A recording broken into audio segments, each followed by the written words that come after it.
When planning and developing my own Digipak and magazine advert, I had to keep in mind the forms and conventions of real media products and how I may challenge and develop these.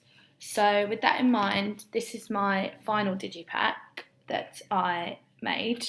I stuck with a 4-panel Digipak because I thought that is the most conventional Digipaks that are on sale. So, with that in mind, I felt that if our publication ever did get released or was on the shelves, I feel that it would therefore easily fit in with existing Digipaks on the market.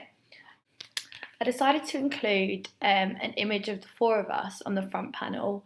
This is challenging the conventions of real media products in the form that often indie bands have an ambiguity to their Digipak panels.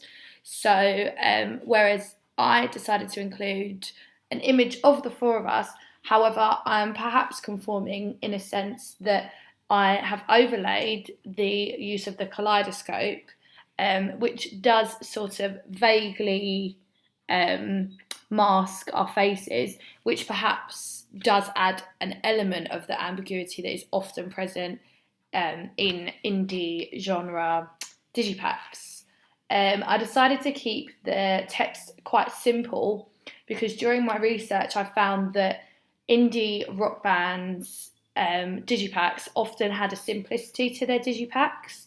So and then I did a big Idacor, which is the band's name, and then an Energy, which is the song title of the music video, which I decided to call the album name also. With the simplicity in mind of indie Digipaks, I decided to include an element of nature that is apparent in our music video. So in that way, I wanted to keep it quite simple. So I've used this sunrise shot, which is seen in the music video, as well as this woodland shot, which is also seen in the music video, where the CD panel will go. So you can see that framing there, which conforms to how Digipaks are seen on the market today. And then finally, the track list, which you can see Energy, which is the song title, is also in the track list. So that's also obviously conforming to the important elements of and the structural elements of Digipaks.